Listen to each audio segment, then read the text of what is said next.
சிறப்பான இடமாக இருக்கிறது. அற்புதமான இடம். ஆண்டோரும் சான்றோரும் பெருமக்களும் ஆழ்ந்திருக்கக்கூடிய இந்த அற்புதமான சிறப்பான இடத்தை பார்க்கும் பொழுது உண்மையிலேயே எங்கு பார்த்தாலும் பூத்து கொள்ளும் புது மலர்களும் மலையிலிருந்து விழுகின்ற அருவி வீழ்ச்சிகளை பார்க்கும் பொழுதும் தனக்கு நிகரில்லை என்று எண்ணத்தோடு வால் நோக்கி வளர்ந்திருக்கும் ஒவ்வொரு மரங்களும் பார்க்கும் பொழுது அடா இப்படிப்பட்ட ஒரு சிறப்புக்குரிய இடம். இந்த பகுதிக்கெல்லாம் நம்ம வரணும்னா கொடுத்து வச்சிருக்கணும். ஏன்னா இந்த பகுதியில் வந்து எப்படிப்பட்ட நாடகங்களை எப்படி ரசிப்பார்கள் என்பது நமக்கு அறிந்த விஷயம். அப்படிப்பட்ட ஒரு சிறப்புக்குரிய இடமாக இருந்தாலும் இந்த இடத்துடைய அழகையும் இந்த இடத்துடைய சிறப்பையும் வர்ணிக்கணுமா இல்லையா? ஆமாம், காலதாமதம் வந்தாலும் ஏதோ இருக்குதுக்கு அளவுக்கு நேரத்துக்குன்னு சடக்குன்னு வர்ணிக்கலாம் இல்லையா? இப்படி இப்போ ஏற்பட்ட அற்புதமானது இன்னைக்கு வந்து வேற தெரியுமா? எப்படி ஆமாம் ஆமாம், அதுக்காகவே வரணும்ல. காலையில் போய் வள்ளிய மாலையை மாதிரி வீட்டுக்கு போய்க்கிடுவோம். முடிஞ்ச அவசரப்படுத்திங்களாப்பா.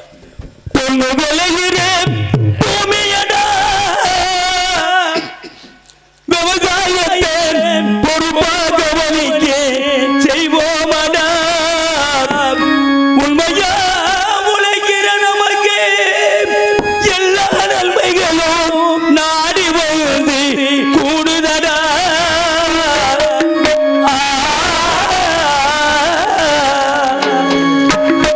மனப்பாட மாடு கட்டி மாயவர ஏறு கூட்டி மனப்பாட மாடு கட்டி மாயவர ஏறு கூட்டி மனப்பாட மாடு கட்டி மாயவர ஏறு கூட்டி மனப்பாட மாடு கட்டி மாயவர ஏறு கூட்டி வயல் காட்டே பொழுது போடு கலக்கனே நலைய போட்டு பாடு வடிப்பு கலக்கனே.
ஏன்னா அந்த காலத்தை சொல்லி பார்த்தான்.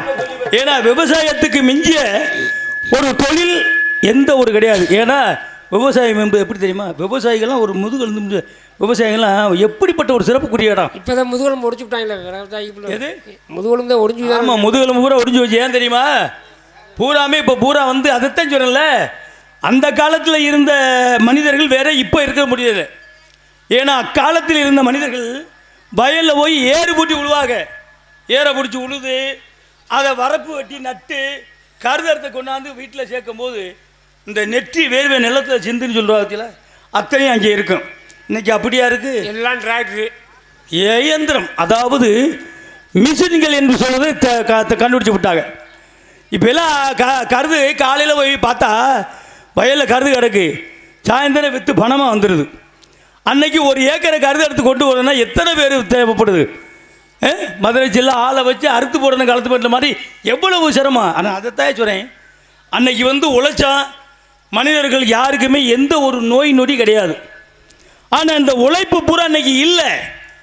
ஆனால் மனிதர்களுக்கு நோய் வந்துச்சு. அன்னைக்கு 1 மைல் தூரமாக இருந்தாலும் சரி, கருது கட்டை தூக்கி தலையில் வச்சு ஓடி ஆனோம்னா தன்னுடைய உடம்புல இருக்கிற இந்த கெட்ட நீராகப்பட்டது, வேர்வையாகப்பட்டது வடிந்து விழுந்து விடணும்.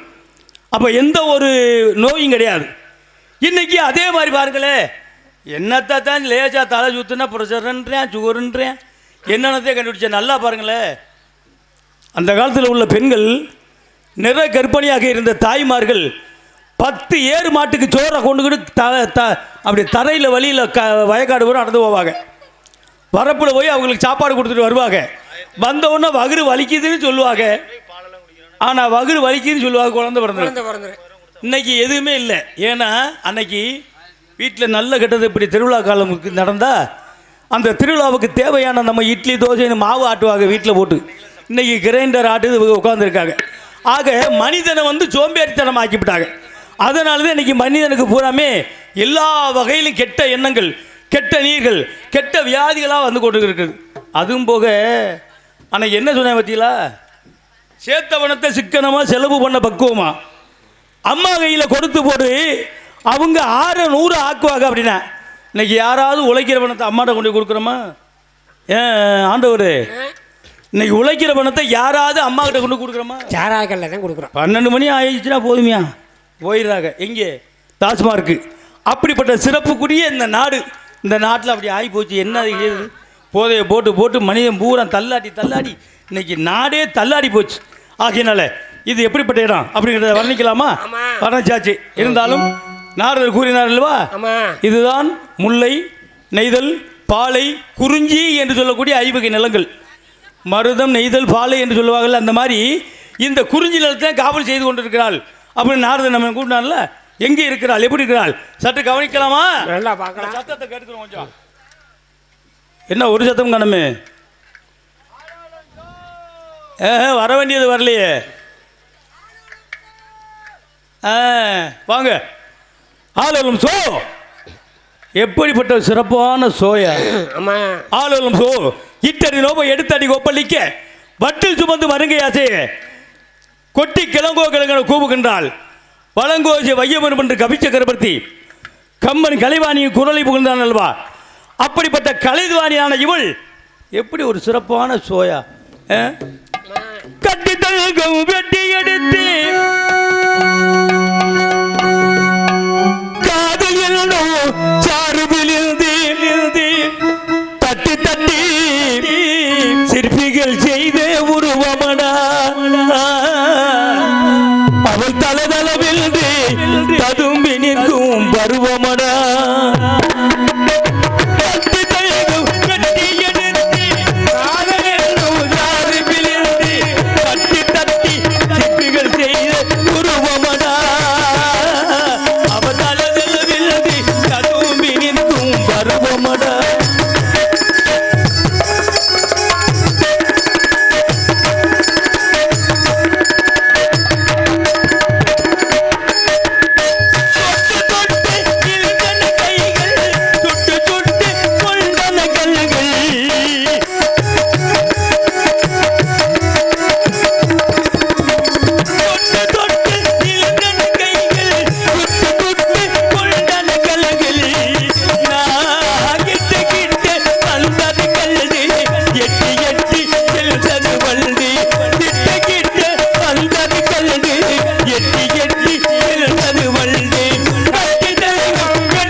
மணக்கும் முல்லை பூ கட்டு தங்கம் கட்டி எடுத்து காதல் எழுதும் சாருபிலிருந்து தட்டி தட்டி தட்டி தட்டி தட்டி தட்டி சிற்பிகள் செய்த உருவமடா அவ தலதளவில் அதுவும் வெளிர்த்தும் பருவமடா. இவளேதான் இதில் எல்லளவும் சட்டை கவலை நாரதம் இதை கூறியது பார்க்கலும் பன்மடங்கு அழகு நிறைந்தவளாக அல்லவா காட்சியளிக்கிறாள். எல்லாம் அறிந்த எனக்கே இப்படி ஒரு மயக்கம் இருந்தால் சாதாரண மாநிலன் ஏன் இவள் அழகிய மயங்கி விட மாட்டார்கள். முன்பொரு சமயம் பிரணவத்துக்கு பொருள் உழைக்கவில்லை பிரம்மன். அதன் காரணமாக அவன் சிரசில் கொண்டு சிறையில் அடைத்து வைத்தேன். அதையெல்லாம் மனதில் எண்ணி இவள் அழகு என்னும் சிறையிலே என்னை தள்ளி இவள் இளமை என்னும் மோகத்தில் நான் வருந்தி வாட வேண்டும் என்பதற்காகவே இந்த அழகு தேவதை முழு திறமையோடு படைத்திருக்கிறான். தன்னுடைய பழி தீர்த்துக் கொள்ள வேண்டும் என்பதற்காகவே இப்படிப்பட்ட பெண்ணை இவளைத்தான் கட்டணும். இல்லைன்னா முந்தி எப்படி போய் ஆண்டியா அமைந்தோமோ அதே மாதிரி போய்க்கிறோம் இருக்கிறோமா இல்லையா? எப்படிப்பட்டவளும்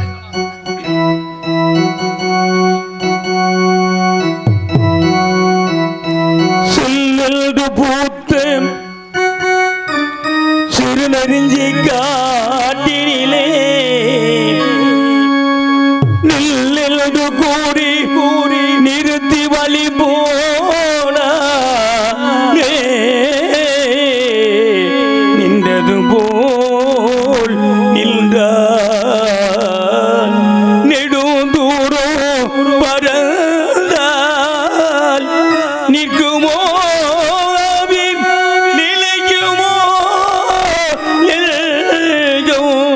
மனம் பெறுமோ வாழ்வே.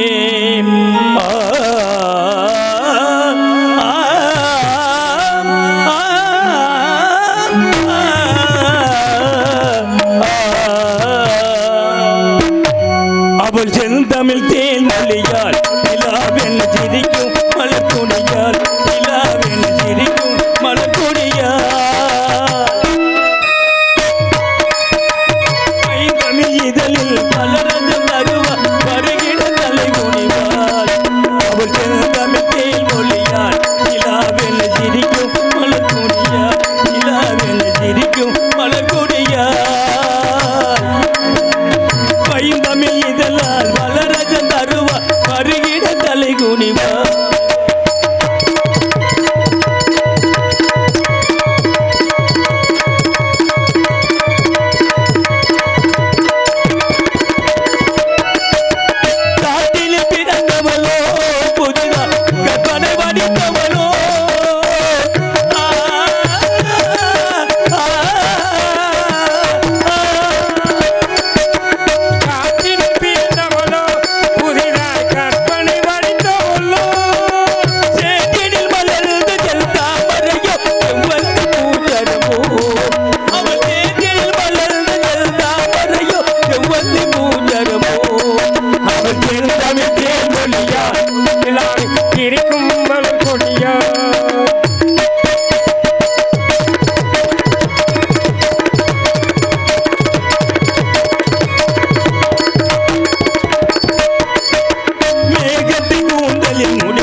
இப்படிப்பட்ட அழகு எங்கே இருக்காது. இருந்தாலும் சேற்றில் பூத்து இருக்கும் செந்தாமரை கூட சூரியனை கண்டவுடன் முகமலரும். அதே போல் அன்னைக்கு சொன்னாங்க இல்லையா, சந்திரனை காணாமல் அள்ளி முகம் மலருமா, சிந்தையிலே வந்த ஜலம் தீருமா. எப்படிப்பட்ட ஒரு அற்புதமான அழகு. சந்திரனை கண்டவுடன் சூரியனை கண்டவுடன் முகமலர்வது அல்லியை போலவும் தாமரை போலவும் இங்கே அற்புதமான முறையில் சோ சோ என்று பாடிக்கொண்டிருக்கின்றாலே, அப்படிப்பட்ட அழகை பார்க்கும் பொழுது எப்படிப்பட்ட சிறப்புக்குரியவளை எப்படி வணங்கினேன். வரமே என்ன ஆடியில் தொற்றுவோமா?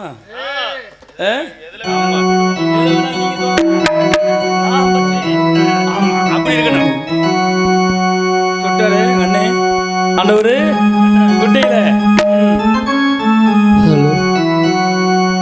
ஆலியிலே பிறவாத அலைமகளோ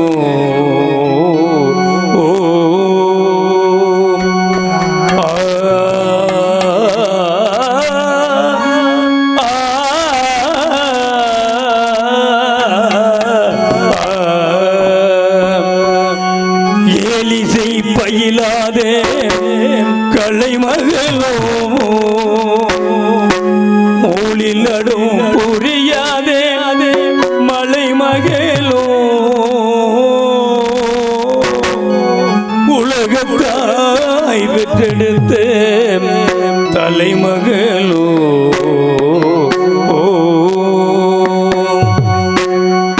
அழகு தெய்வம் மெல்ல மெல்ல அடியெடுத்து வைத்ததோ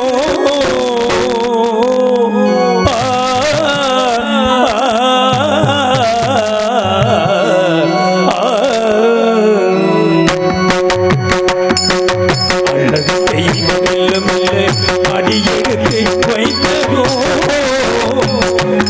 நான் அன்பு கவிதை சொல்ல சொல்ல அடியெடுத்து கொடுத்ததோ. அழகு தெய்வம் மெல்ல மெல்ல அடியெடுத்து வைத்ததோ.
வண்ண வரவு என்ன சொல்லுதமா ஏறுமா நொடிகளே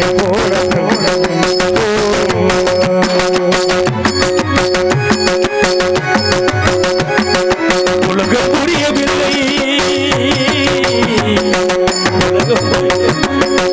ஒவ்வொரு நாளும் மாறும் புரியவில்லை உலகம் புரியவில்லை புரியவில்லை மனதிலே கோடு காட்சிகள் கோடி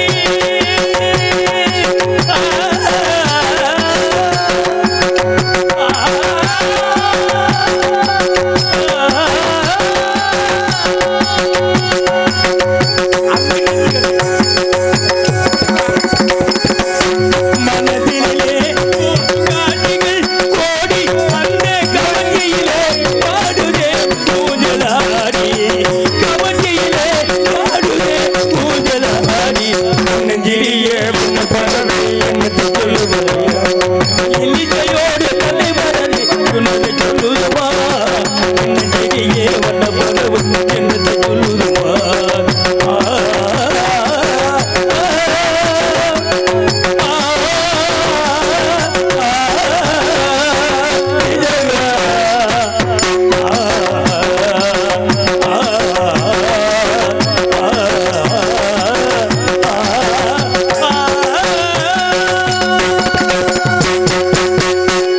இப்படி அலைந்தால் இவளை கட்டணும் இல்லைன்னா கட்டணவனை தூக்கி போட்டு வெட்டக்கூடாது தொட்டு கும்பிடணும் நீ போய் தொட்டு கும்பிடு நான் இது கும்பிட்றேன் எனக்கு தேவையெல்லாம் நான் என்ன சொல்ல வந்தேன்னா கட்டுனால் இவளை கட்டணும் இல்லைன்னா முன்பு மாதிரியே ஒரு முளை துணியை கோபனமாக அடுத்தி திருப்பி போயிட மீண்டும் போய் மலையில் உட்கார்றது நல்லது அப்படின்னு நினைக்கிறேன். ஏன்னா இவளுடைய அழகு அப்படிப்பட்ட அழகு. ஏன்னா நாரதர் கூறிய போல இன்று காலை சூரிய உதயத்துக்குள் அவளை திரும்ப முடியணும் அப்படிங்கிறதுக்காக போகும் மனசு வர மாட்டேது. மாப்பிள்ளை வாசிக்கிற வாசிப்பை பார்த்து இன்னைக்கு அமைஞ்ச மைக் செட்டு அப்படி எல்லாமே அற்புதமாக இருக்குது. இருந்தாலும் நம்ம கிட்ட தான் கொஞ்சம் குறை. என்ன அதைத்தான் சொன்னால இந்த இப்போ சொல்லிட்டு போனாரு ஆமாம் அந்த மாதிரி நம்மளை பிடிக்கிறது ஒன்றும் விடவே விடாத போல இருக்குது.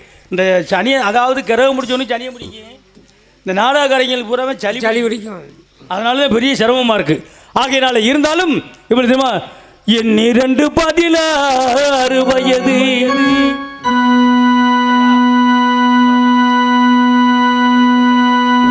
இவளுக்கு என் 16 வயது அவள் கண்ணியங்கள் ஆடுதம்மா காதல் கொண்ட மனது என் 16